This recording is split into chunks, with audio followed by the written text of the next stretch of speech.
The following podcast contains jokes and laughter, but we want to make it clear the humor is never at the expense of the victims or the tragedies discussed. If you enjoy a blend of comedy and true crime, you found your podcast. However, if you're easily offended, this might not be the right fit for you, and that's perfectly okay. Listener discretion is advised. Welcome back, my fellow detectives of drama. It's another episode of Melanin Mysteries, and you already know what time it is. It's time to dive into another case where karma didn't bother knocking. She just kicked the door in. Today, we're talking about Alesia Warrior and Darrell Rodgers, a duo that clearly thought they could outmaneuver justice, but let's just say the universe had other plans. Now, I don't know about y'all, but I firmly believe that karma has a schedule, and in this case, she showed up expeditiously. No delays, no rescheduling, just straight business. And let's be real, there's a certain satisfaction in watching people who think they're untouchable get touched real quick. So grab your snacks, settle in, and let's get into this wild ride of choices, consequences, and the ultimate clapback from the universe. I'm your host, Tiffany. And I'm your co-host, Willie.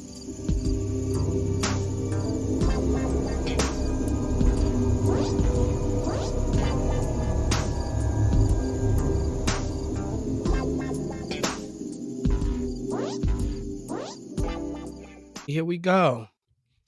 All right. Now, so you know your wife is cheating. And how do you know? Because all of a sudden, man, she gets to staying out all night with the girls. And what girls? I mean, where have they been at? Because your wife ain't got no damn friends. And she ain't answering her phone. She not at home. She just being sneaky, period. Like, damn. What more she want from you? You work, you bring her home all the money, you don't cheat. You're a real good man. A good man. He's a good man, Savannah. A good man. You love your wife. But the mess here, this shit is not about to fly. Either she gonna get her shit together or she can see her way out the door.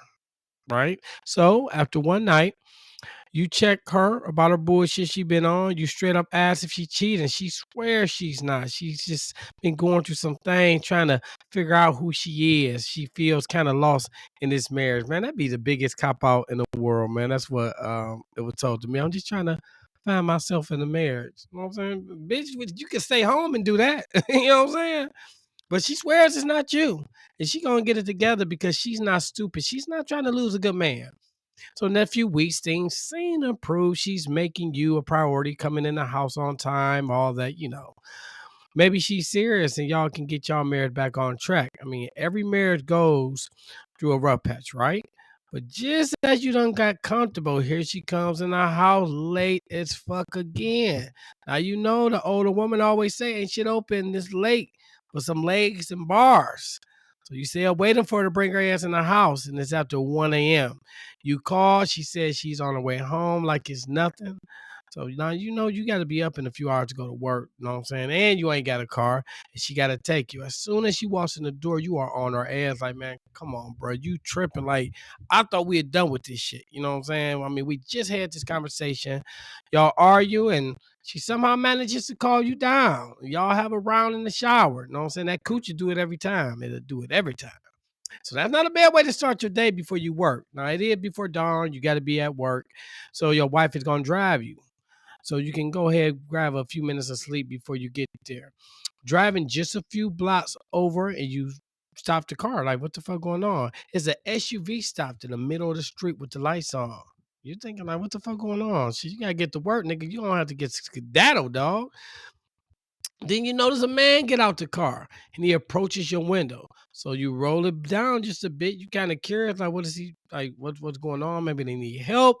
But then this nigga pulls out a gun and you throw your hands up like, whoa, what's going on? Next thing you know, shots ring out. That's a horrible story, right? So Jeremy Wayne Warrior, aka Worm the Legend, was born June 20th, 1975 in Wichita, Kansas. His mother was Antoinette Condi. No father was mentioned, not sure if he was inactive or if he passed. His mother looked to have raised him and twin sisters Amber and Ashley, and then I believe he had half siblings, Triana, Demetria, Philip, Sean, and Terrell. So after high school, Jeremy went away to college. But after the first year, he decided that college wasn't for him. He went back to his home in Wichita. Now, I can't tell if he got married or if the woman Melinda was just his baby mama. But they ended up having a daughter, Angel. Jeremy was a proud girl dad that couldn't get along for nothing with his baby mama, so they eventually split. So now there are conflicting stories on exactly what happened, but I'm going to go with the messier scenario. Mm-hmm. So, mhm, they said Melinda was like real messy. Like, even though they had broken up, she was still on some toxic mess. So one day she comes to Jeremy's house with a gun, and I'm not sure what she planned on doing, but nothing good is coming from you showing up at your ex's house with a gun. So the two get to tussling, and then the gun goes off. Melinda gets shot in the foot. Now somebody calls the laws, and next thing you know, Jeremy done caught a goddamn case, and ain't that about nothing? God damn. Right. So towards the end of Jeremy's sentence, he was approved for a work release program where he could work outside the prison during the day and come back at night. And he was working as a janitor at a heating and cooling office building. And one day he looks up and he catches the eye of a cutie. So he decided he's going to go ahead and shoot his shot and start up a conversation. And this woman's name was Alesia Southern. So Alesia Southern, she was born October 25th, 1976 to her single mother. And she had a sister, couldn't find any names, but she was born in Kennett, Missouri. She was described as a really happy child until she was raped by a family member, and that changed her entire personality. I mean, when something so precious is stolen from you, like, can you really blame her? But in her early teen years, her mother ended up moving the family to Kansas City. And, as time went on, she slowly but surely getting back to her normal happy self. She did graduate high school, and not long after, she met a man. She fell in love. She got married. It didn't work out for whatever reason, and they were all divorced. And this all happened in like the same year. That was Quick as hell. yeah. So Alesia, she's just trying to find her footing, get her life in order. So she gets a job at a heating and cooling business as an office assistant. And then she knows this janitor started flirting with her. So she's like, okay. And, they get to talking. And then somebody like, oh, I just went through a divorce. And then the other one was like, me too. So, now there's a little connection there. Okay. Look at Jeremy over there, you know what I'm saying, sweeping the floors and sweeping hoes off their feet. But Jeremy was like, I'm gonna keep it real with you. I got some shit with me, girl. I ain't gonna lie. So let me explain what happened. See, my ex, she got me caught up in some bullshit, you know what I'm saying, and so, this and that. So he tells her exactly what's going on and the fact that he's currently serving time for the incident. He's hoping that won't turn her off, you know what I'm saying? But shoot, she love her man. So, and not only that, she like them bad boys, so those sparks get to fly. They do their little 1-2 at work, because that's the only time they can really see each other. Can remember it, so work from jail. So as soon as he done, he gotta go back to the joint. A few months into them doing the workplace flirting and all, Jeremy ends up getting parole from prison, and they start going hard in the relationship. And within a year, they were married. Nice fancy wedding, all that. Jeremy buys them a house out in the suburbs, a cute little picket fence. Well, we don't really know if it was a picket fence, but you get the picture. He got a new job driving a truck for a concrete company, so his money is looking good. Damn, this nigga got out in a year and funded a wedding, and he bought a house. He was on this shit, clearly. Yeah, nigga, that's grind time. Yes, that's motivation for anybody that say they can't do shit. This nigga left, got married, and bought a house, man. Get your shit together, brothers. So Alesia, she gets to live in this soft girl era. It sounds perfect, right? She got a good man. He married her. He done bought her a house, and he treat her good. So sis can't complain, right? But Nope. she did. She That's did. how it is, man. Y'all don't know what y'all want, man. Shit, I know exactly what I want. All women say that. Come on, man. All women say they know what they want, and then when they get it, they start tripping. Come on, man. Don't start with that, because don't start with that. That might be them. I know exactly what I want. I can list it all down, because me and Jesus be having conversations about it, so I know exactly. All right. Yeah. Okay. So anyway, after 2 years, Jeremy, he lost his edge. He's no longer that bad boy she fell in love with. He's like all responsible and shit. Just boring. And being a housewife, that shit boring, according to Alesia. And I can't even hold you. I would not be a good housewife. Like, I might work home, but I can't just, like, I don't know, like, that would not be for me. Like, I tip my hats off to the women who could do it, but I cannot. But that's what I'm saying. You should, women, I really believe in my heart of heart, women know this shit already.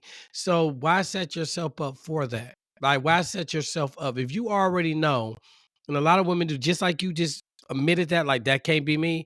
So if you get with somebody telling you he wants you to be that, you be like, nah, that's really not my role. I'm not going to do that. I don't understand why women just, if you already know but that. that's where, but again, like we talked about, that's where communication comes in, because Yeah. you're not being you're not communicating with your partner like, hey, this is not a role that I would like to fulfill. And I mean, he can either say, okay, that's something I'm gonna deal with, or ooh, you know what? That's a no on my list. Like I can't. That's like that's something that I have to. Exactly, man. Cause them housewives, look, they get a whole movie, The Desperate Housewife. Like the housewife, women who stay at home while they man work are the most likely to cheat. You know what I'm saying? I'm telling you, when you know what I do for a living. I ain't mention no name, but I used to visit a lot of the houses. Them be the main ones that used to be flirting with me, man. I'm telling you, was the ones who, you know what I'm saying, was that you could tell that you could tell a stay at home mom, like you really can. You could tell. Don't Yes. do that. Don't do that. What I said you can't tell. I'm not. How? What did I do wrong? You could tell us stay at home. It's telltale signs. Jeez, that's all I'm saying. If it's a baby at home and they are at home, it's a good chance they are. You know what I'm saying? Usually the house is not clean. All right, let me quit. Go ahead. Yeah, let you quit. I'm gonna quit. You My before bad. you say something wrong, somebody gonna get mad.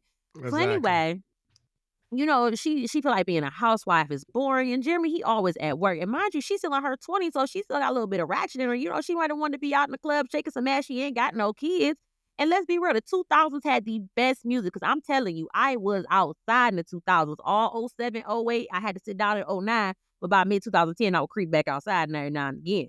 But Okay. anyway, Alesia, she gets bored sitting around the house. She's waiting for Jeremy to come home.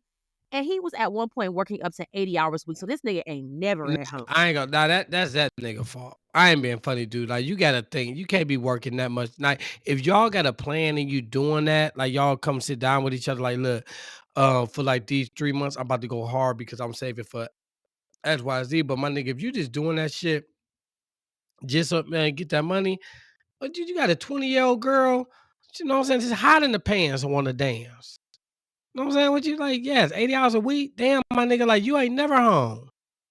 Yeah, like That's 80 hours a week, like that's excessive. Because I just think if you like, what hours are you freaking working? Are you working 7 days a week and you're working what Yeah, 12 hour no, days? I be Like, doing hey, look, I do a lot of overtime. 80 hours a week, my nigga. That's a lot of hours, man. Yeah, that's look, trust and believe. She gonna find some time. 80 hours. Oh yeah, you shit.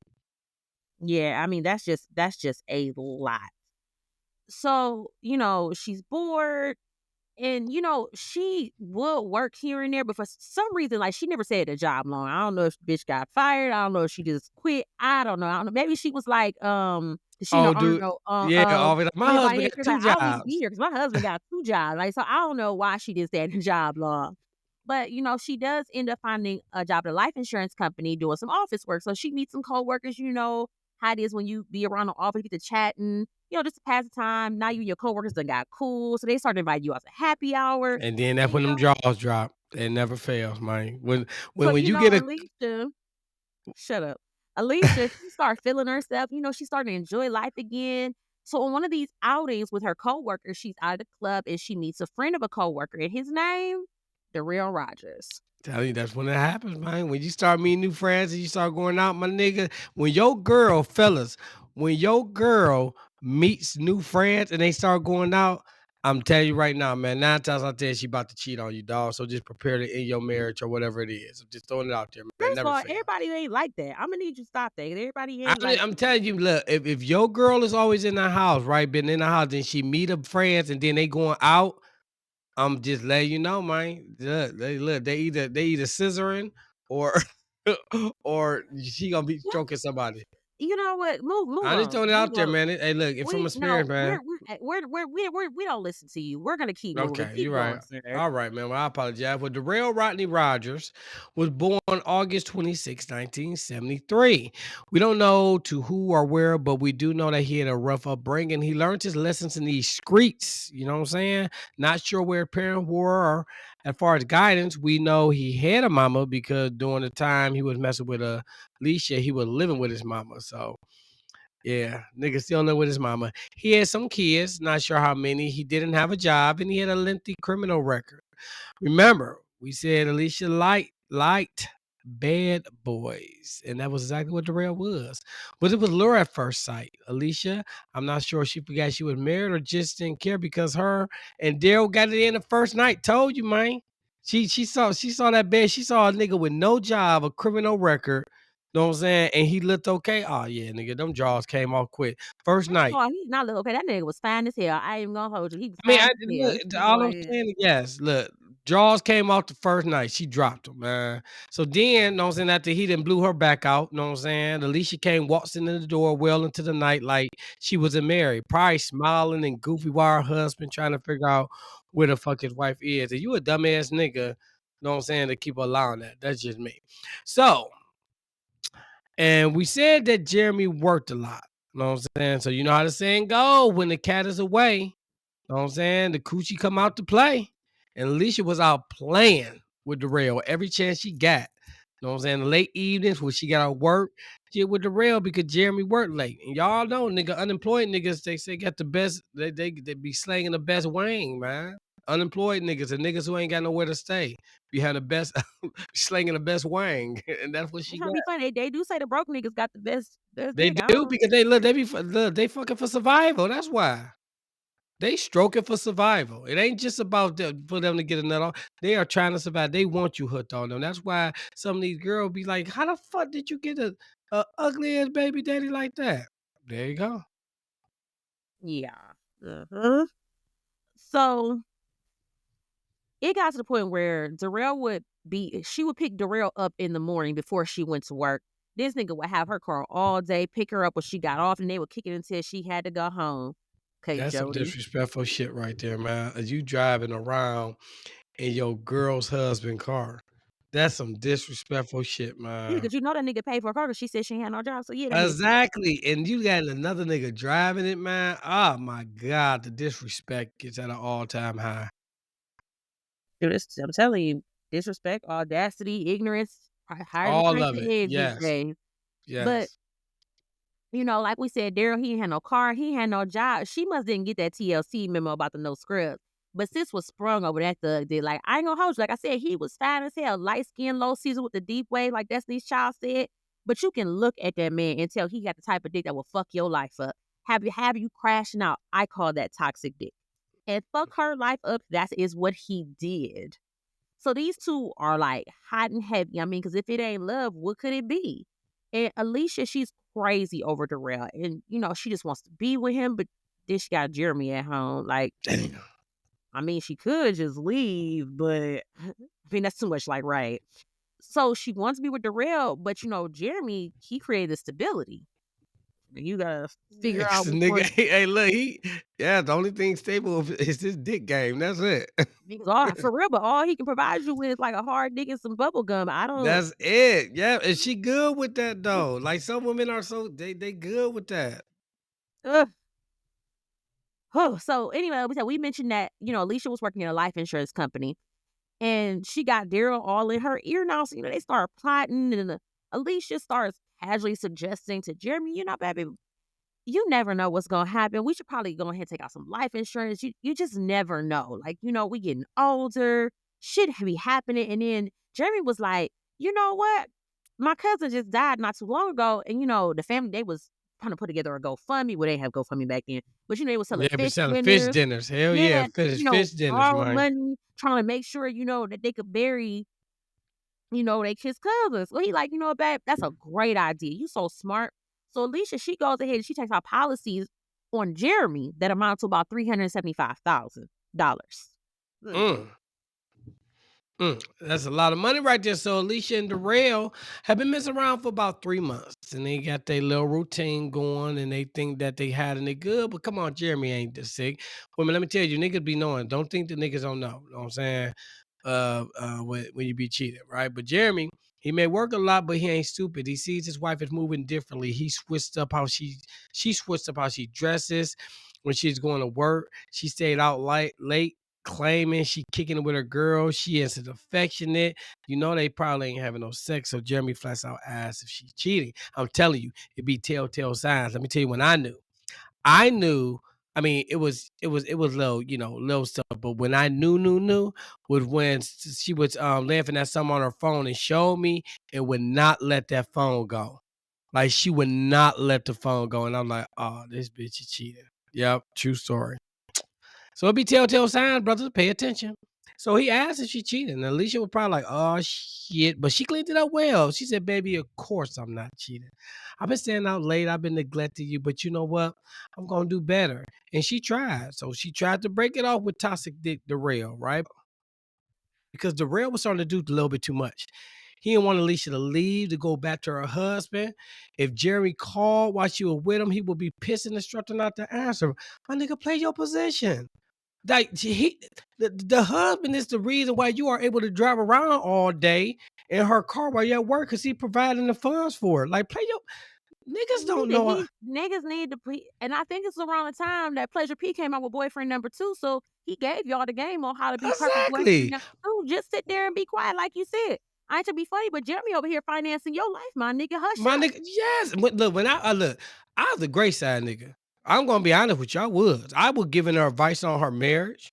I know some tell her things that she could do to try to spice up things and everything. You know what I'm saying? I played my position well. And this nigga is not playing his position. Darrell, you are not playing your position. But anyway, But the- side pieces don't know how to play their position. I don't know why I it's a told we got thing I'm that, going you especially if got to you get know you a side class. nigga or a side bitch, Yes. sit down and come in, have a And you look seat, look and yes, around and and be enjoy the ride. quiet. Just Yes, my enjoy the ride. nigga. Just roll with it. Just And you ain't even bringing nothing to the plate but some dick. It ain't even like you over there whining and dining or caking her or nothing like that. My nigga, you are literally waiting for her to pick you up because you that ain't got a vehicle. Come on, it my nigga. don't make no sense. Like I said, just enjoy the ride, my nigga, while it lasts. Exactly, man. Oh my goodness. But anyway, the rail was pissed because I told you, old dude, which is her husband, Jeremy, kept calling her phone. And this nigga has the audacity to just be like, why the fuck this nigga calling my bitch? That's not your bitch, man. That's his bitch. You don't That's get just that. your That's the yes. Lulu shit. I'm telling you, Yes. that's that toxic nigga shit right there. Yes. He's like, dude, come on. But anyway, so he gets so mad, he drew Alicia's phone and broke it. So when Alicia went home, not only do she got to explain why she is out again late, you know what I'm saying, and not answering the phone, but also how her phone was all of a sudden broken, man. So she put in my boy Jeremy through the ringer, man. God dang. All right, don't worry about it. Don't worry about it. We about to go back. Y'all gonna be able to go back. You know what I'm saying? I know y'all enjoying it. So hold on one second. I got a huge favor, right? If you guys are enjoying this, which I know you're enjoying it, right? Because I know who we are and I know what we do. I need a huge favor. I need you to leave a review, right? If you got the ability to leave a 5-star review, please do that. We ask you to leave it on any platform that you're listening to us on. We do truly appreciate that, right? So that's all I'm asking you. If you have the ability to leave a review, please leave a review and let us know what you think. If you could give us a 5-star review, we would greatly appreciate it. So I want y'all to get back and listen to this story because it's crazy. So I apologize for interrupting, man, but we definitely need them reviews. Okay, go ahead. Listen. Mm-hmm. Sure is. That's a damn shame. So Jeremy's uncle, Johnny, later says that, you know, Jerry mentioned to him that he thought Alicia was cheating on him and she didn't get her shit in order. He was going to serve her with some divorce papers. But to file them papers on that ass. But it Drop seemed them. like Alicia, she got the message. She started making sure she was home on time. She put some distance between her and Darrell. And she started focusing on her husband. But like I said, that toxic dick will have you doing things you would normally do. And she couldn't stay away from long. It's like a drug. She just had to get better at covering her tracks. So one evening, Darrell and Alicia are out kicking it per their usual, and Darrell introduces Alicia to his boy, Jamar Moore. So Jamar Moore was like Darrell's right-hand man. Jamar was younger than Darrell, and he looked up to Darrell like his big brother. So he and Darrell had a couple lists together in the past, and around this time, it's like late March, early April of 2005 when Darrell introduces Jamar to Alicia as his girl. Mm. So Darrell asked Jamar if he trying to make some money. So of course Jamar down with the get down. They tell him, look, man, we gonna stage a robbery and we gonna kill somebody. They didn't tell him who. And he really didn't care. He just wanted his cut. So they promised him $10,000 after they hit. When the insurance money came through, Jamar wasn't even told until later, like later the day before the whole thing was supposed to go down, who the victim was, which was Jeremy, of course, Alicia's husband. So a plan to put into place. Alicia goes to Hertz and rents a cream color SUV, and they put the plan in motion. The plan is to shoot and kill Jeremy and then shoot Alicia in delay to make it look legit. Let's back up, right? You mean to tell me this nigga dick is so good that you not only are going to kill your husband for it, but you going to allow this nigga to shoot your ass also? Toxic dick. I mean, damn, my nigga, like, come on now. I didn't did some girls and did some crazy shit. You know what I'm saying? That's crazy, Because funny. Real talk. Real talk. Let's keep it real for just a second. If the one who shall not be named, like being 100 with you, if you had told her like, baby, we gonna hit a lick. I need you to do this for me. She would have been like, okay. You know she would have. I This mean, bitch was delusional. Like that no, girl no, was I got you. No, smashed. I get that to you. I know, I'm yes, but see it. I see it. women, like look, women, I mean, damn, It ain't that. grab a It ain't that. rose. It's Get not a that deep. rose or something. It It's is not the not. same. It's not the same. But I'm just saying, it ain't no dick good enough to have me out here like, yeah, just shoot me in the leg. First of all, we gonna do this. We gonna make it look like a robbery gone wrong. I don't even want to be I there. guess But you, I'm gonna be well, at work. yeah, you're not going to shoot me. Yeah, no. That's this nigga I will don't even need put to in be that. there. I just This don't even nigga need will to be put in there. that. He was throwing that dick. Either this nigga was fucking her like it was his last day on earth, or she just never had no good dick in the world and finally got a little piece of something she think is good and losing her mind because this nigga I got would her. hear it's probably what happened. Yeah, thinking like, geez, man. I'm like, good Lord. But anyway, so around 2:30 a.m. on April 23rd, 2005. Remember Jeremy thinking Alicia back on the bullshit again because her ass still ain't in the house. Look at the time, 2:30 a.m. My nigga, you come home at 2:30 a.m. the first time, I'm gonna let you know, hey, don't do that shit again. If this your second time coming on at 2:30 a.m., my nigga, trust and believe you ain't about to see my ass no more. Yeah, nigga, No, you could, I hey, used to have a conversation about that. You need to have your ass tonight. If we live together, there are respectable hours. And when because we were in our 20s, okay, respectable hours. The club closed at 2, have your ass in the house or later than 2:45. Anything after that, I'ma lock the goddamn door. Don't but come nigga, in. we married though, man. No, I mean, granted, they were in Yeah, their but you 20s. Yeah, if they you no, they weren't. I get it in your because I was me and the middle one I was know. together and we lived together. And I mean, we were both in our 20s. So I understood, like, you still want to go out and kick it. That's perfectly fine. But because that nigga would have a tendency not to come home sometimes. And I'll never forget because we only had one car. This thing, like, phone off. And you know me, I'm pacing. I'm pissed as fuck. Like, it's 3, 4. If I wake up in the middle of the night and you ain't here, it's 3 in the morning. I'm calling your phone with the voice. And he came with the nigga probably up at like 10 o'clock the next morning. Talk about some man. I was in jail. I I was sitting here because I was drunk. Nigga. This Nigga. Like I the was just like, lies. do I look dumb or do I look stupid? No, yeah, that 2:30 a.m. shit, that's coming. That's late. So Like, no, nigga, you was between some legs. yes. So he let her. I mean, she came in, know what I'm saying? And she was on her way home. She was actually on her way home. She was at that time, but it was Jamar and Darrell following her. When they all got to Alicia's neighborhood, the men stopped and parked while Alicia continued home. So they in a cut somewhere, you know what I'm saying, about to put the plan into action. They were going to wait until Alicia was driving her husband to work. He didn't have his car. Remember, it was at the shop. So she would have to drive Jeremy to work. And for reference, guess what car she had? A damn Nissan Altima, man. Awesome. A goddamn Nissan Altima, man. Lord Jesus. I don't know what it is with these autisms, man. They That- must be involved in a lot of A lot crime. of shit. Yes, Optimus be involved in a lot of shit, man. Especially when it's crazy deranged women too, man. Oh Lord. Yeah, I All mean, we right. just had Brianna last week with that ultimate ran that poor man over. Bless his sweet potato song. So Alicia, she goes in the house. She probably arguing with Jeremy about why she came in so late, where she was, all that mess. So it was said that they both took a shower, had sex before getting on the road. Now, we told y'all Darrell is impatient and possessive when it comes to his bitch in his head, because she is bitch in his head. That's not I really. know, in his head. So after he and Jamar had been sitting for about 15, 20 minutes waiting, he called Alicia like, man, what the fuck is taking you so goddamn long? And she like, look, babe, calm down. I'm trying to hurry up. Like, I gotta wait on this nigga. The fuck? So, a few minutes after that, Darrell, he gets out of the car and he runs and hides in some bushes. So he's waiting for Alicia and Jeremy to roll up, sees them roll up, they stop the car. So then Darrell, he runs up to the car, but Jeremy sees him. Jeremy's not sure what's going on. Like, it's, the sun ain't even up yet. He like, why the fuck some nigga run up to my car? So he like rolls on the window thinking maybe, I don't know, maybe it's an issue, maybe somebody needs help. Yeah. Oh. So he rolls on the window a little bit to see what's up. And from there, Darrell just starts letting off shots into the car. He let off 6 shots into the car. He runs and jumps into that SUV, and then he and Jamar skirt off. Now, y'all got to be more careful when y'all committing these crimes, right? These Right. niggas, they live out in the suburbs, nice area. So old white people don't sleep. They see and hear every damn thing. Like, real talk, when I was growing up, I had this neighbor that lived next door. Now, they said this lady was legally blind, right?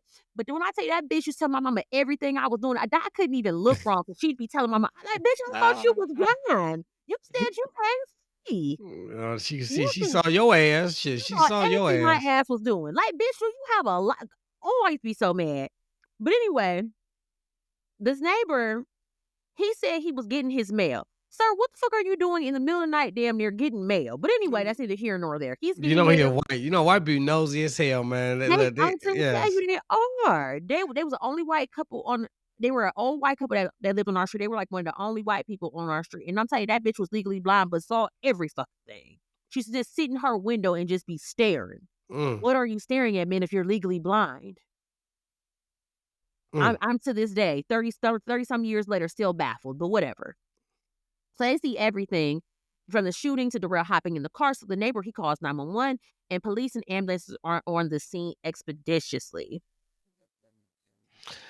Great loss, and a homicide detective was called to the scene as well. When everyone arrived and the scene was inspected, Jeremy was unfortunately gone. Rest in heaven, big homie. Alesia, however, she was still breathing and moaning and unconscious. She was transported to the hospital where she underwent surgery. Right? Because remember, he was just bucking in that car, 6 shots.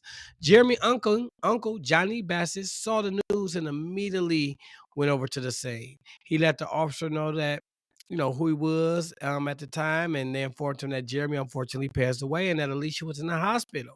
Jeremy and Johnny were very close, so close that Jeremy had confided in him about what was going on with Alesia and his suspicious of her cheating.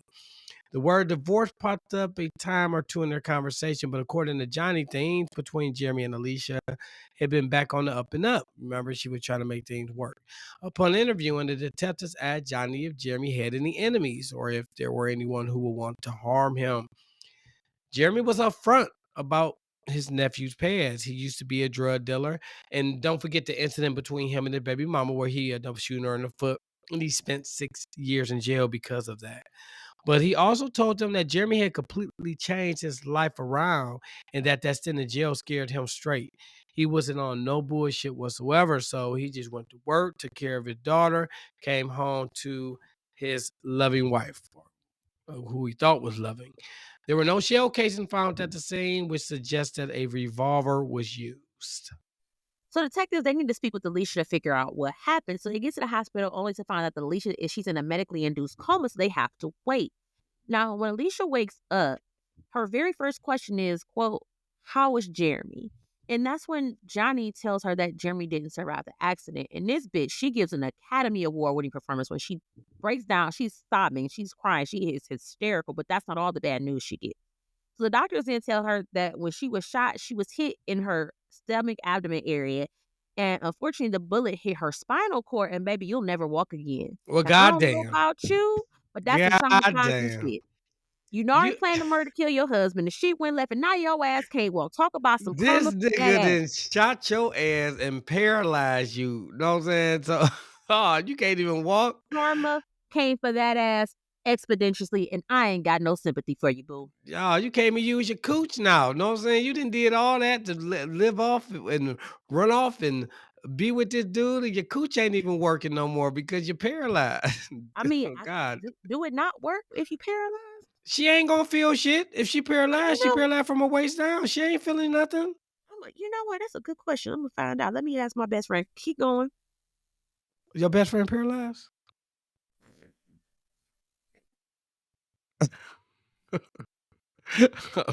Oh shit! So, who's my best friend besides you, the fool? I know. I did. Chat GPT. My God, it's something Oh, wrong with hey, you. look, I was like, well, like, what handicap ass nigga you? got that that you want to tell me about? Like, what the fuck? So, oh my God, it's something wrong with you. Can continue going while I ask my other best Okay, friend. well, Alicia was first questioned on April 26, 2005. This is just 3 days after the murder. I'm sure she's still kind of out of sorts. I mean, her husband dead. The bitch ain't gonna be able to do the stanky leg no more.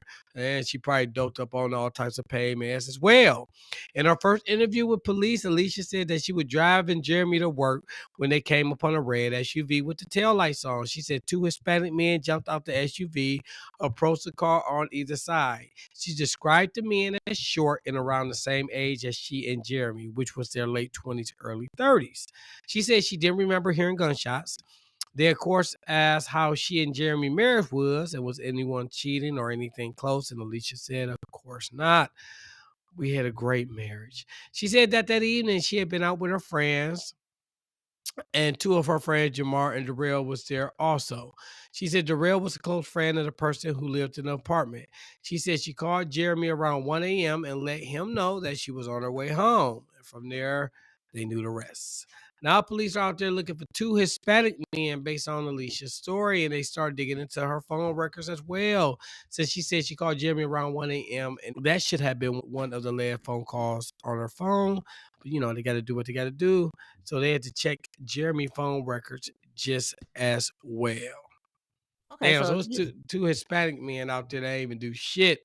They're about to get pulled over for no reason. okay, so in reference to your question, now Yes. it says that the vagina can still function after paralysis, but it depends on the specifics of the spinal injury. So many women with paralysis retain autonomic and reflex arches for sexual function. They may still experience vaginal lubrication and sexual pleasure, even if the sensation is reduced. So sexual response is complex and involves psychological factors, and the spinal reflex for arousal might still be intact. Man, that coot's dead. That coot's dead. He can't even hit it from the back. He got to prop Yeah, her he up. can. He got to prop her up on the chair. Mm. Them legs flipping and flapping. She ain't doing nothing with those things. Well, anyway, I'm moving on. You are so immature. So during all of this, the autopsy is being performed so Jeremy's family could lay him to rest. His autopsy showed that he was struck by several bullets and they were all on his right side. So he was also hit in his hands and his shoulders, which appeared that his hands were up and that his window was partially rolled down. So unfortunately, Jeremy was laid to rest April 30th, 2005 at the First Free Will Baptist Church in Wichita, Kansas. So while detectives are digging through Alicia's phone records, they notice something off. Her dumb ass then already brought up her accomplice's name for some odd reason. Remember, she was like, I'm at the party and I got two people, Darrell and Jeremy, whatever. And they noticed consistent calls in and out on the same number. And this specific number called Alicia April 23rd at 4:57, 4:57, 17, 4:57, 28, and between February 1st, 2005 and April 23rd, 2005, there were 52 calls on her work phone alone from the same number. So they're like, that's a bit odd. They didn't check the hospital phone logs, and wouldn't you know, the same phone number pops up again. So, of course, they go and track down the number, and it's registered to no other than Darrell Rodgers' mama. Mm, This nigga nigga ain't didn't even even got a have phone in this name. he ain't even got a phone. This name, this dude got a phone in his mama name, right? She risked her whole life, her marriage for a nigga that ain't even Ain't even got a put a phone in phone your in name, his baby. name, man. Women, come on, y'all What? I was trying to figure like, what got did to you do think you was better. gonna do with that nigga? I mean, again, he must have been some man. This dude was slanging, man. It must have d- been d- some serious ping, cause I mean, baby, I think serious. he. I I'm telling mean, you, the no man is homo. fine as hell, but Yeah, ugh. pause. But gee, yeah, he was doing something. So they go back to visit Alicia in the hospital on April 30th. Mind you, this was the same day of Jeremy's funeral, so she wasn't even there. The detectives made it a point to tell Alicia during the interview that if she was tired or wasn't feeling up to talking, they would leave. The interview lasted about 30 minutes and it was not recorded. They told Alicia that there were a lot of things that just they needed to get through to figure out a motive for why Jeremy was killed. They specifically said, look, we ain't trying to embarrass you, right? But we do have some information that kind of hint, that maybe you was having an affair with a gentleman by the name of Darrell, which she denied. And at that point, she's like, nah, y'all can go. You know what I'm saying? So they end up leaving. So she like, I don't want to talk no more. Detectives get a call from Johnny. Remember, Johnny is Jeremy's uncle, who said that he was coming to visit her, Alesia, and he noticed a strange man he never seen before, hood pulled down, light skinned, leaving a room. And he was a little concerned. So, cause he like, you know what I'm saying? Like, why would it be a random dude visiting her? You know what I'm saying? So he lets the police know. As he should have. Yeah. So I know these detectives are like aggravated at this point. So they're like, let's go back up here and have round 3 with Alesia on May 3rd of 2005. Now, during this interview, Alicia's mom and aunt were present, and this interview was recorded. So in this interview, Alesia, she admitted that she was having an affair with Darrell. Now, she was just like, look, we fell in love. It was causing issues with my marriage because I was staying out late. But I didn't want Jeremy to get suspicious. Because, I mean, real talk, look, she didn't want him to know she was all pumping pussy for a bum ass nigga. Oh Let's be man, real. was he? Good Lord, she was getting off that cooch for a slouch, a bum. Nigga Damn. probably couldn't even buy her ass McDonald's. Don't make no sense.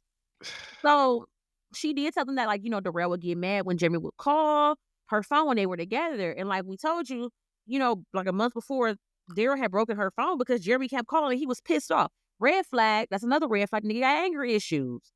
Yes, you already know the situation. You know what we doing. Like, play your position, man. Tell you, another red flag. I mean, how many red flags does she need? The nigga ain't got no job. He still live with his mama. He ain't got no car. He got kids that he probably ain't taking care of. Nigga ain't got no phone. He got And anger then she issues. gotta Like, pick girl, up. short week. She gotta pick him up for dick appointments, and he gotta drive her car while she at work. This whole situation is giving baby boy. Like it really Yes. is. It's giving baby boy. Um, and like she said, she would pick him up from his mama house, all that stuff. And then she told Detective Lawson that on the day of the shooting, she had went to pick Darrell up, but he already had to go SUV from a friend, and he wanted to drive her to work in it. So she left her car at his mama house and then hopped in with him. What sense does that fucking make? Make it make sense, baby. But he drops her off at work, then he picks her up. I guess he wanted to be like, look, baby, I can drop you off and pick you up. Nigga, whatever. So he then drops her back off to her car after work. Then she got home around 7, but then she left back out to meet Darrell, and then she came back home in the middle of the night before she left out with Jeremy.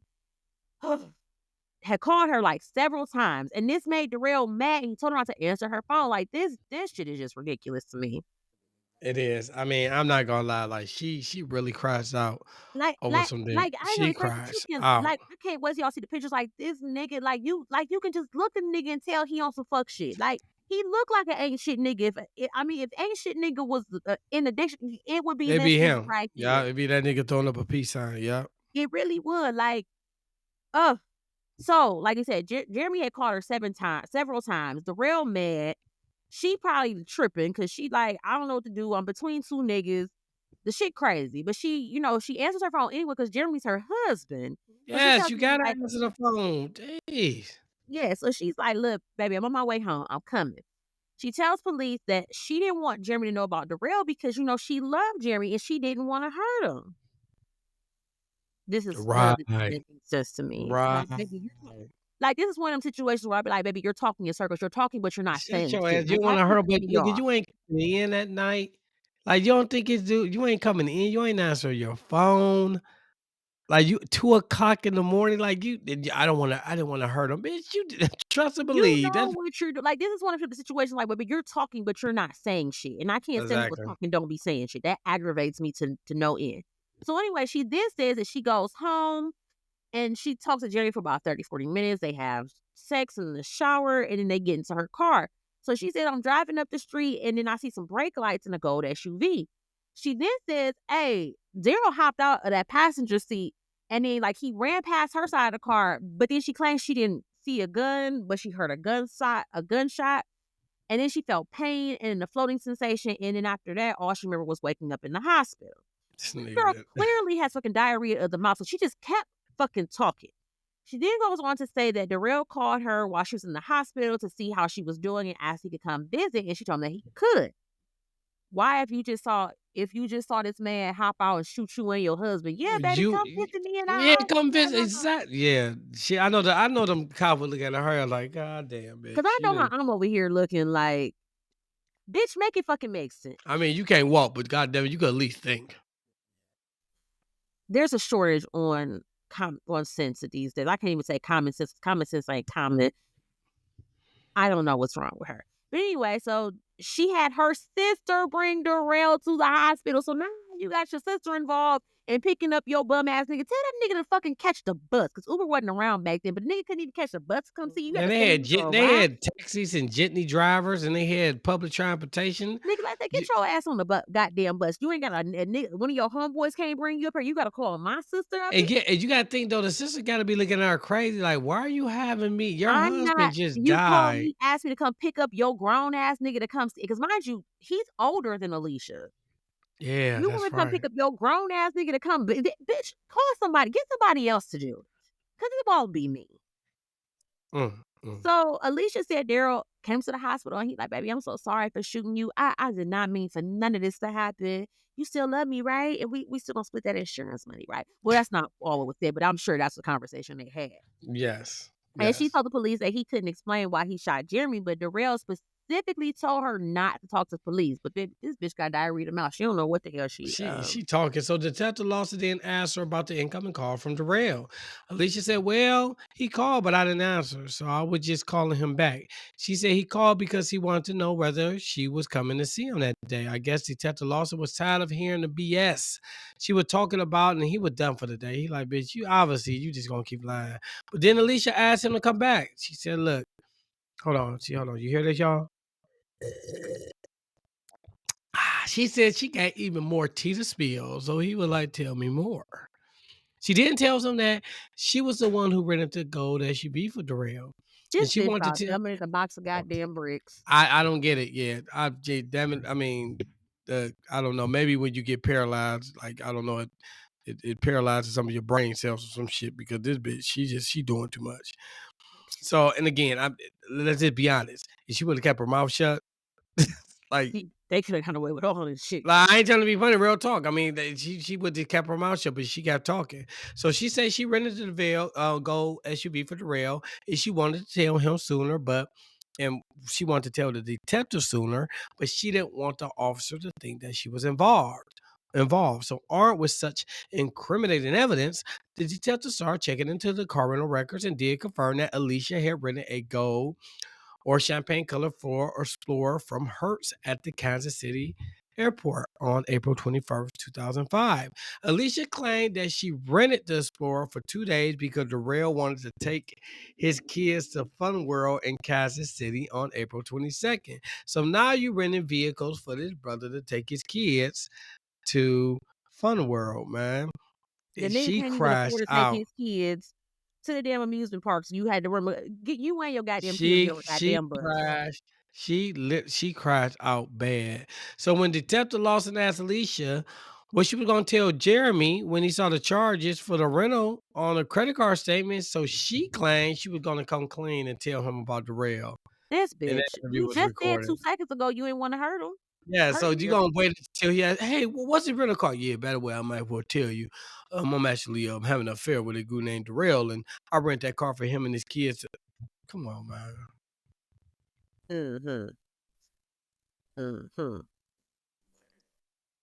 Mm-hmm. Yep, it's on you. I just have no words. Cause I'm just sitting here like, you sure the bullet didn't did it I mean, that's affect what her I brain? wonder. Yeah, because Cause, again, cause, she they, cause just baby, none of this makes sense. Like, I'm just trying to figure out what's her brain damage in this whole incident too, because it's not making sense to me. it ain't. It really ain't. So after hearing all this and now knowing that Darrell is in fact the shooter, they move Alesia to a new hospital room, thinking they're trying to protect her. So the very next day, Alesia then calls Detective Lawson again, and she's like, hey, Darrell called me in my new room, and I'm scared. So detectives make it a point to go ahead and get an arrest warrant. They must speed that up, so get him off the streets. So on May 5th, 2005, they go ahead and arrest Darrell. And at the time, Darrell was also on probation for an unrelated event. So this nigga's fucking up just all over the place. Why the fuck would you commit a murder while you're on probation? Okay. These niggas is not the brightest bulbs in the box. So Darrell is sitting in jail for freaking months, right? And It's now February 2nd of 2006, and Alesia is scheduled to give a deposition at the prosecutor's office. So when she gets there to the deposition, everybody's waiting for her to finish, you know, telling again what happened to Darrell, because remember, the interview was recorded. So they already have the information, but she has to go before the DA to give it. Now, just a little tidbit. They said that the day before she goes to get his deposition, that check hit her account for that insurance money, that $375,000. So when she gets to this deposition, everybody's waiting for her to talk about Darrell.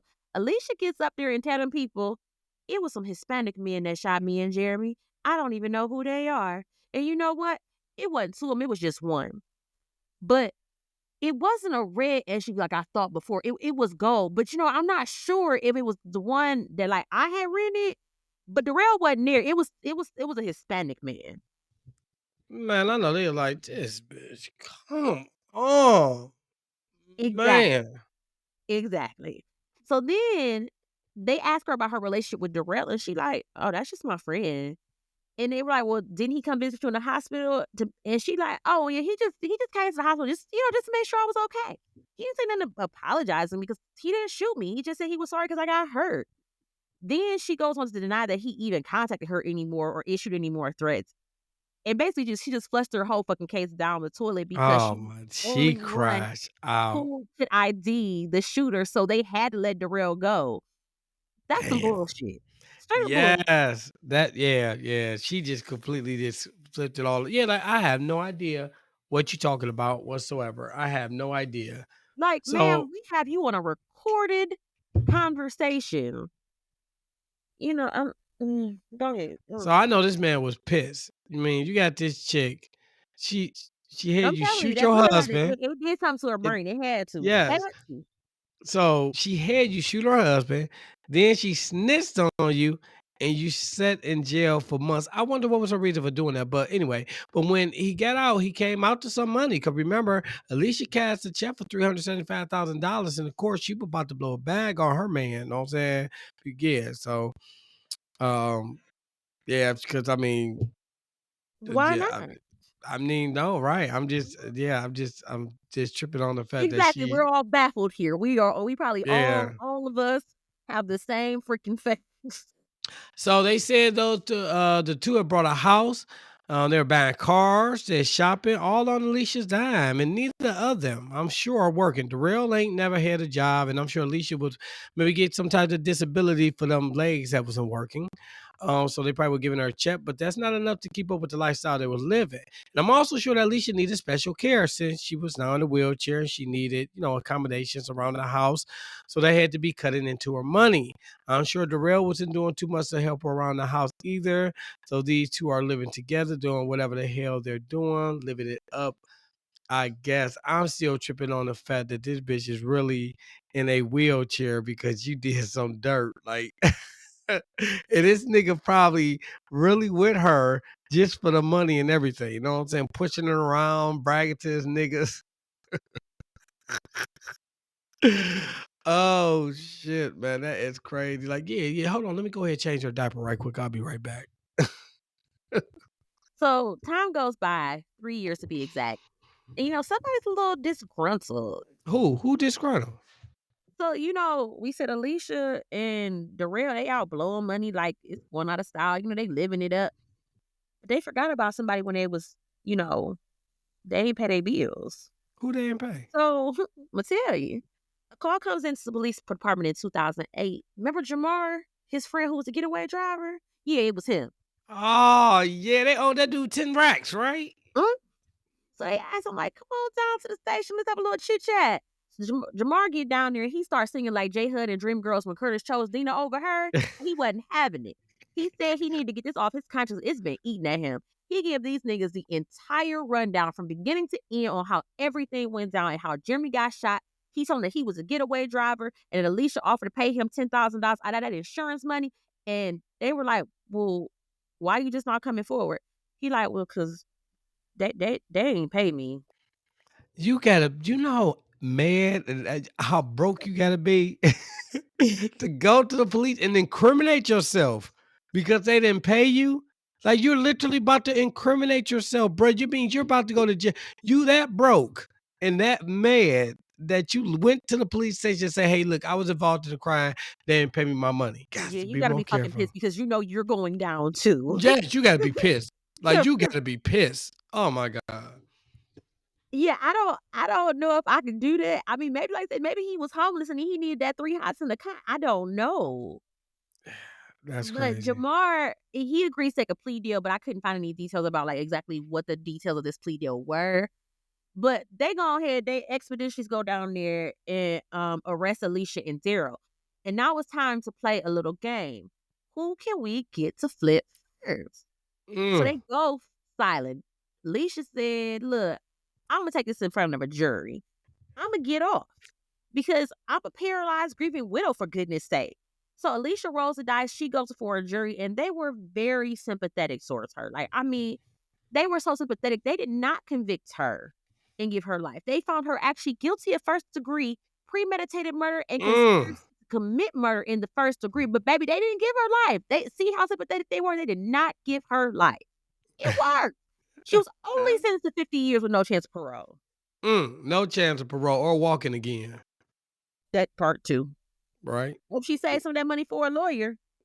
You ain't never lied. She gonna be in jail tomorrow. Ain't nobody gonna push me around. Yeah, bitch, you in a wheelchair. We gotta get you up that ramp. But go ahead, gone. So when Darrell saw how they did his boo, he was like, "Yeah, I'm going ahead and take a plea deal." He did mention something to the effect that he wasn't planning to be around much longer because he wasn't going to take care of a paralyzed woman. Oh man, that is like you look. You got to live with the fact that you had your husband killed. You got paralyzed by a dude, and then this even worse part right here. He then blamed the entire plot on Alesia, refused to admit that he pulled the trigger. He pled guilty October 24th, 2009 to second-degree murder and was sentenced to 20 years. So not only did you lose your abilities to stand up for your rights because you can't stand because your legs gone. You killed your husband. You got 50 years. The dude that actually did it said he didn't want to even mess around with your handicap ass, and he only got 20 years. Karma just kept on smacking I her in the face, mean, dog, come didn't it? on. Yeah, just Karma kept was just on. like, "Bitch, I'ma fuck you up," and shut. Oh, I love it. Yes. I love it. I So love it. he I is love it. yes. So he's serving his time at the Hutchinson Correctional Facility in Hutchinson, Kansas. His release date is coming up May 24th, 2027. So If he can sit his ass the fuck down and be quiet, because that nigga got up in that bitch and literally just started fucking up some shit. He has had numerous charges like drink. He was drunk. He got a drug charge in 2016, being in an unauthorized area. I mean, his rap sheet just in jail alone is staggering. So that 2027 date, I don't know. It's yeah, up if there. fucking up, yeah. So after Alicia, she had been filing for appeal after appeal after appeal, claiming that she was in Mirandized. So that's when the guy said you got the right to remain silent and all that good stuff. When she had been questioned, her sentencing is too harsh. That's what she said. You know what I'm saying? She said the sentencing is too hard, you know what I'm saying? And she said, no. She got eventually, I got to put my foot down. You get it? I don't know. And each and every time she is denied, her sentencing is affirmed. So she is serving her time at Topeka Correctional Facility. Her release date is April 20th, 2058. So that is the story of Alicia. Get your roll on. Not get your wrong. Like, you so ignorant. Get your roll on. And the rail tossed dick, whatever his last name. The Oh man. real Oh, toxic Dick Rodgers. They got a Terrell ring to it. Thompson, Rodgers, man. Oh shoot. And Alicia, get your roll Okay, so on. let me just say this about this case, man. Y'all could have literally gotten away with this. Several things. Yeah. Bitch was fucking stupid because why the fuck would you have a nigga shoot you in the leg? You don't know how, like, what if he hit a main artery and you would have died? Just saying. That was stupid. Two, y'all literally could have gotten away with this murder had you just shut the fuck up. And then three, if you had Paige and Hitman, nobody would have snitched. Why I do you have know. all this money and didn't pay your hitman? I mean, Pay your your driver. hitman. Yes, man. Y'all gotta pay the hitman. Y'all Y'all gotta pay anybody involved because I don't need nothing coming back to me. Because nigga, that man yeah, but tax first of happening. all, these hitmen need to get their shit together. I need half up front and on the half when the job completed. Like these niggas Yeah, be y'all doing see, this stuff. why you don't be accepted. This why you can't do shit on credit. This is exactly why I don't let people buy Hell shit from me no. on credit. Nah, I Yeah, don't this trust nigga you. came back 3 years later, man. Like, I just think about something. These niggas never paid me my money. God, And then you gotta think imagine. about you sitting there watching these niggas blow a bag, Yes, knowing they owe you yes. money. Imagine you working at Burger King, hot as mad as hell, cause you done made your 15th Whopper in an hour, and these nigga pull up in a new car, order some food, and you looking out the drive-thru at them, and they living. You like, man, fuck this, man. I'm about to But you snitch. gotta be, I mean, you gotta be some type of mad because you know you're gonna go down too. So you Mm-hmm. gotta be some type of mad to go snitch on yourself. Yeah. No, real talk. No, you're absolutely correct. All So, right, so let's move all on. right. So now on to our next segment, the one we love so much, called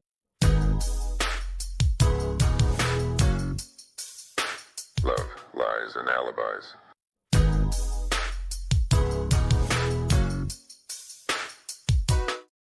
All right. Here we go. Here we go. So what we got, girl? What we got? All right, so this week's topic was if your partner decides if you catch your partner cheating, who do you confront? Do you confront A, your partner, B, your partner's partner, or C, do you confront both of them? All right. What you say? I'm confronting my nigga. I mean, you're the one who owes me loyalty. I don't. Nobody. Like I'm dating you. Like unless the only time I would confront her if it was like one of my good friends or something, or like a sibling or something like that. Um. But other than that, no, I'm confronting my nigga because you're the one who owes me loyalty. You're the one I'm in a relationship with. So no, I just don't see the reason for confronting the other woman. Like I said, unless it was, like somebody that that I personally know and we're cool or Yeah. something. I never understood that.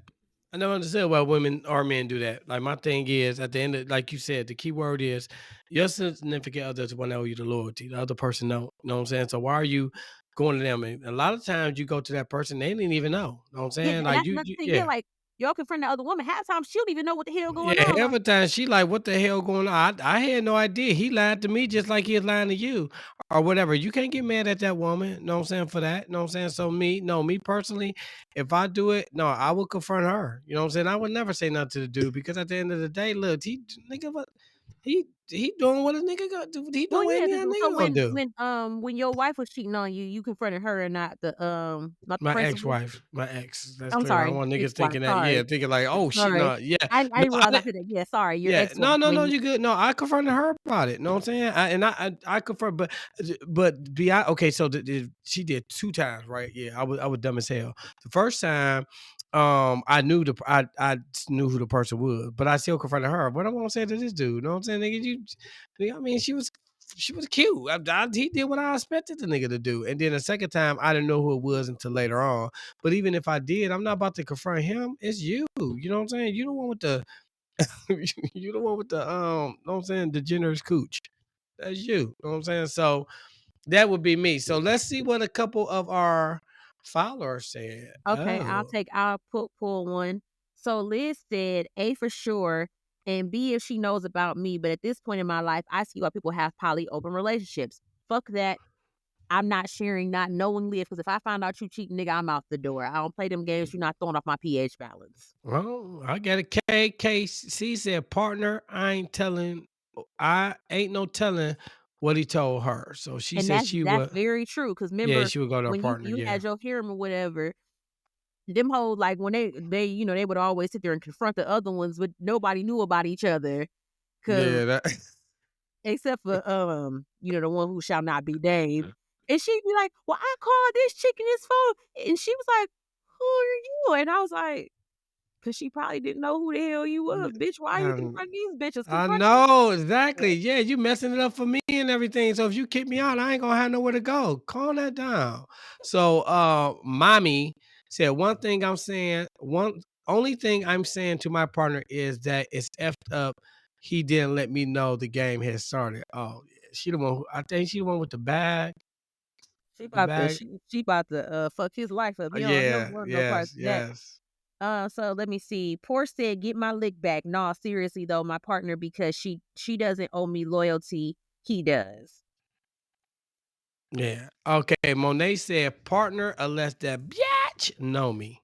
That's true. And our girl Kay said, "Had this happened before? In this situation, I confronted both of them. I whooped her ass and then I whooped his. Only reason Damn. I came after her is because she knew about me. She knew what the deal was, and I knew that I was married. Normally, I don't believe in going after the female, but if you know, you risk getting your ass dragged. And I dragged that ass so hard it left track. Mm.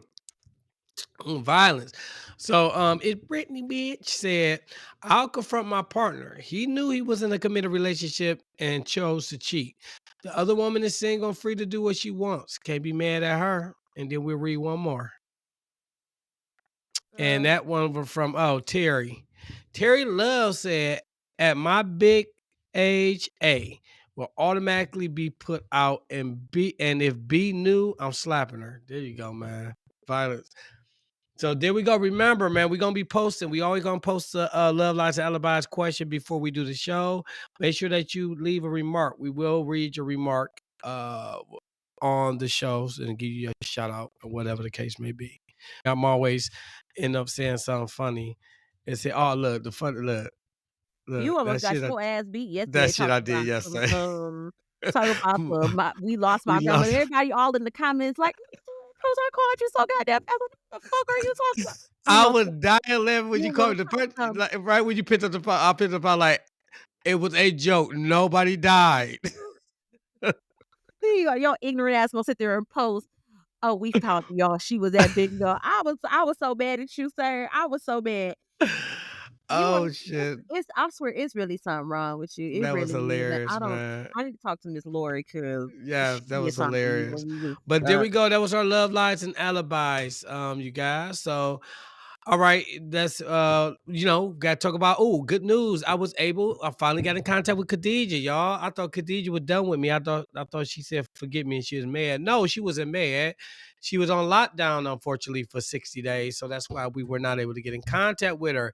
So yes, she reached out um to me. So I'm gonna be giving y'all an update or whatever. We definitely gonna get an interview with her. So that will be dropping also. But remember to make sure that you take the time to check out the case and any way you can help, whether it's a GoFundMe or if it's just even information on things that we can do to try to help her to get the representation that she definitely deserve and need. And or also, even if you just share her story, make a post about her story, share her story, that yes, is also helpful because we never know who it may get to. yes, yeah, because again, listen to it first before you judge. Don't go off of what you see on the internet. Take the time to actually listen to it, and then you'll see. So, yeah, I'm done with that. Go ahead on you. All right. So just of course we just want to make sure we give our weekly shout outs. We support everybody who supports us. So make sure you check out our girl Kay over at the Infamous Ones. We love Black True Crime with Kayla and Kristen, Sisters Who Kill, A Sip of Red Rum, Melanin Mayhem. Like I said, there's enough podcasts to keep you going all throughout the week. So let's all support and let's do what we got to do because there is room for all of us to eat at this table. Amen to that. Next, we are still running the $25 special for ad space. If you are interested, make sure you send us an email to podcast@melaninmysteries.com. What else is there? Make sure you are following us on all social media platforms. We are on TikTok, we are on Facebook, and we are on Instagram at Melanin Mysteries Podcast. Make sure you join the discussion group, Love, Lies, and Alibis. And please make sure you answer the questions. Really appreciate it. We don't want nobody just lurking, just being nosy. Yes. So, and we do have a contest going on in the discussion group at the moment. I'm going to close it out at the end of the week so we can announce the winner on the following episode. So that'll be that. And I think that's all I got. Oh, you know what? Let me know one more thing. Our good sis Kay over at the Infamous One, she is having a meet and greet in Atlanta June 14th. If you are in her group, I also shared it in our group. She's doing a meet and greet. We will also be there, me and Willie, as well as Renee from Melanin Mayhem. So come out and kick it with us that day. It's at Margaritaville, I believe. The link is in our group. I believe the tickets are $65. She said she has a really good case. Come kick it with us. Let's have some fun, a day of laughter, all that stuff. And on the day of the thingamajiggy, the meet and greet, we actually have a very, very big announcement, and we're going to announce it there first. So make sure you are there. Her slots are very limited. So make sure you get your ticket because we are going to have a ball. Me and Willie are flying in, and we about to turn up. Oh yeah, it's gonna be come on, man. You know me, man. I'm about to have fun. If y'all in that area or y'all can make it, I'm telling you, it'd be worth it. Come out. You know what I'm saying? I'm gonna be acting a clown. Yes, and then in July, we'll be announcing soon the 1-year anniversary is going to be coming up. So keep tuned for details with that. We're going to do something big and it's going to be free. So we would just keep your schedule open. We are in Cleveland. Well, I'm in Cleveland. He'll be here, I guess. So keep your schedule open. We will announce the days as it gets, we have a little more details in place. And I think that is all I got. Yeah, that's it. That's it. So go ahead and take us out. All right. So just remember that love should never come with a life sentence and make sure you choose freedom and not felonies. All right, we gone.